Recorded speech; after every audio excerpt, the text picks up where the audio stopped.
네, 옛말에 구슬이 서말이라도 깨어야 보배라고 했습니다.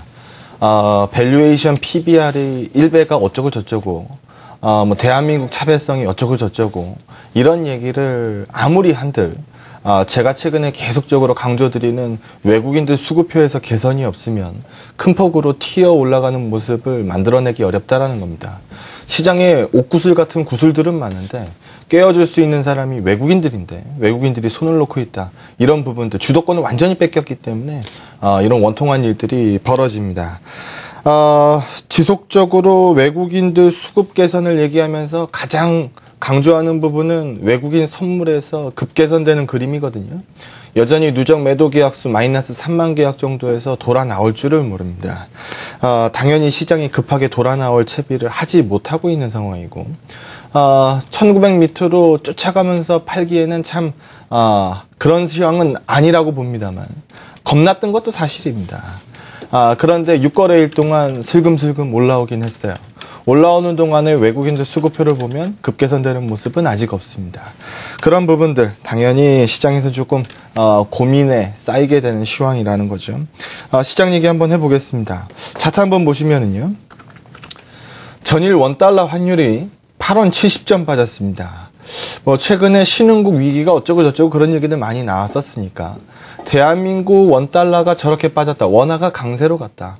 과연 신흥국 위기에서 대한민국을 도매금 처리했으면 원달러가 저렇게 빠졌겠느냐라는 부분을 한번 생각해 보시면 좋을 것 같습니다.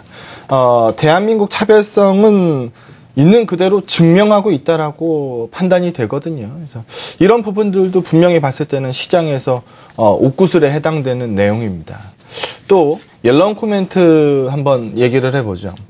옐런 코멘트를 보게 되면 QE 정책에 대해서, 그러니까 전임자 버닝키의 QE 정책에 대해서 그 정책 기조를 이어갈 것이다 라고 얘기를 했고 굉장히 중요한 얘기를 했는데 지난 1월 달에 실업률이 U3 실업률이 6.6%입니다.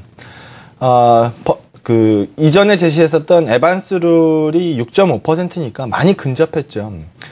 그러다 보니까 시장에서 금리가 조만간 또 오르지 않겠느냐, 목에 찼다라는 느낌을 좀 받은 것 같습니다. 물론 내부적으로 들어가서 보면 비농업 고용자 수도 예전에 비해서 반토막 수준이고 U6 실업률이죠. 이런 부분들도 보게 되면은 12.7% 여전히 좀 높습니다. 이런 부분들을 시장에서 조금 불안해했을 수도 있거든요.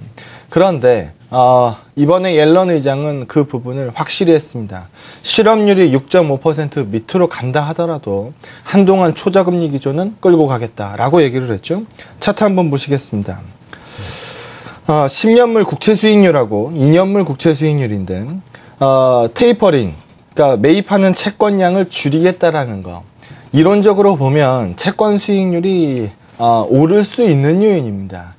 그런데 12월 테이퍼링을 결정하고 나서 조금 지나고 난 이후에 채권 수익률들이 빠지기 시작했거든요. 이상한 현상이라고 볼 수도 있습니다. 근데 어제 옐런 코멘트를 들으면 이해가 가는 대목이죠. 시장은 금리가 올라갈 부분을 반영하고 있지 않는 겁니다. 한동안 금리가 오르지 않을 것이다에 대해서 반응하고 있다라는 거죠.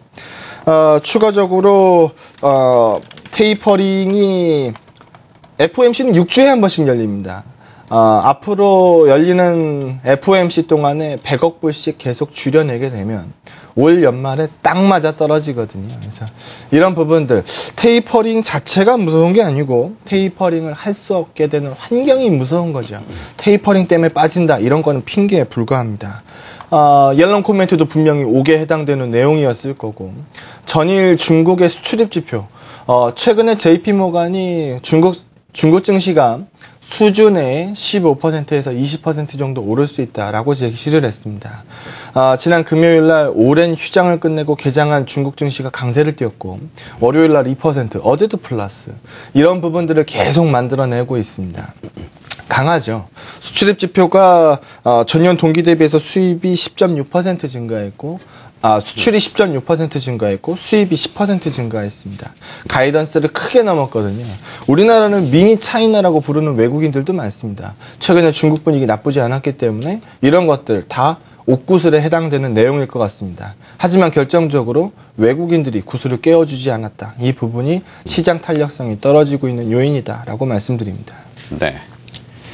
자, 뭐 구슬이 깨워야 보배 뭐 네. 얘기하셨는데 구슬 크기가 다 다른 모양이에요. 네. 자, 미국 연준도 인정한 이 원화의 안정성. 하지만 외국인은 그 평가를 아직 하지 않고 있고 대외 호재를 이야기하셨는데 옐런 효과가 있었고 중국의 수출 호조가 있었습니다만 월스트리트 저널은 이 중국의 1월 수출이 약간 부풀려졌다라고 폄하하더군요. 자, 그렇다면 이 외국인 투자자들 무슨 생각을 지금 가지고 있을까요? 일단 차트 한번 보시면은요.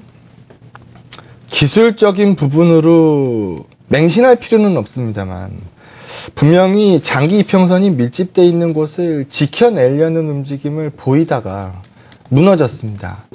무너지고 나서 밑으로 쏟아지면은 추세라도 아예 하방이다라고 얘기를 할 텐데 밑으로 쏟아지는 그림을 연속적으로 보여주지도 않거든요. 그러면서 또다시 가볍게 시장의 수급 개선 없이 큰 폭의 수급 개선 없이 다시 좀 올라옵니다. 과연 이 구간을 다시 뚫어낼 수 있느냐라는 의문을 제시하게 만들죠. 지금 한 단계 밑으로, 그러니까 예전에 놀던 1950포인트 밑에 박스로 한 단계 밑에 레벨 다운이 된 것 같다라는 부분에 대한 의심을 지울 수가 없습니다. 그리고 이 그림을 한번 보시게 되면 달러를 QE 환경 내에서 찍어낸 이후에 상당수의 달러는 지금 연준 내부로 돌아가서 또 잠을 자고 있습니다만 나머지 달러들은 바깥으로 흘러나간 거죠. 투자 환경이 유리한 쪽으로 흘러나가는 겁니다. 금융위기 이후에 이머징 ETF 설정액이 급증을 했습니다. 여기서 보시는 것처럼 이렇게 올라가는 시장에서는 사실 뭐 다 좋지 않습니까? 그리고 나서 최근 움직임을 한번 보시게 되면 설정액이 좀 빠르게 감소한다라는 그 느낌을 지울 수가 없습니다. 저 이머징 ETF 내에서 대한민국 비중은 16%입니다. 크기가 줄어드는 거에 16%는 대한민국 매도로 나온다라는 거죠. 이런 그림에서 자유로울 수 없는 시점이다라는 부분이고요. 앞으로도 전략은 같습니다. 분명히 차별성도 있고 우리 대한민국의 옥구슬 같은 내용들이 굉장히 많이 있는데 깨워줘야 된다라는 거죠. 외국인들이 깨워줄 수 있는데 깨워주는 그 첫 번째 단추는 레버리지가 큰 외국인들 선물 시장에서 나올 것이다. 지금 3만 계약 정도 수준에서 움직이질 않고 있어요. 돌아 나오질 않고 있는데 이런 부분들이 돌아 나오는 그림을 보여줘야 구슬을 꿰는구나라는 느낌을 받을 수 있을 것 같습니다. 아쉬운 흐름이고 조금 원통한 흐름입니다만 외국인 선물 수급 개선을 좀 기다려보도록 하겠습니다. 네. 자, 그렇다면은 뭐 사실 시장 얘기는 시장 얘기고 뭐 기업 전략 얘기가 원래 또 주력 아니십니까? 네. 기업 전략 얘기를 좀 들어볼까요? 네, 일단 종목을 공격적으로 막 제시하기가 사실 좀 겁나는 시황이긴 하죠. 네. 그래도 조금 보수적으로 종목을 골라본다면 어제 NC소프트 실적 발표가 나왔습니다. 잘 나왔더군요. 최근에 가이던스 대비해서 못 나오는 기업들이 훨씬 많은데 일단 실적은 오케이 사인을 줄 수 있습니다. 올해 보수적으로 추종을 해도 텐센트로부터 들어오는 블레이드 앤 솔, 중국에서는 성령의 검이죠. 로열티 절반만 계산해도 영업이익이 3천억대로 늘어납니다.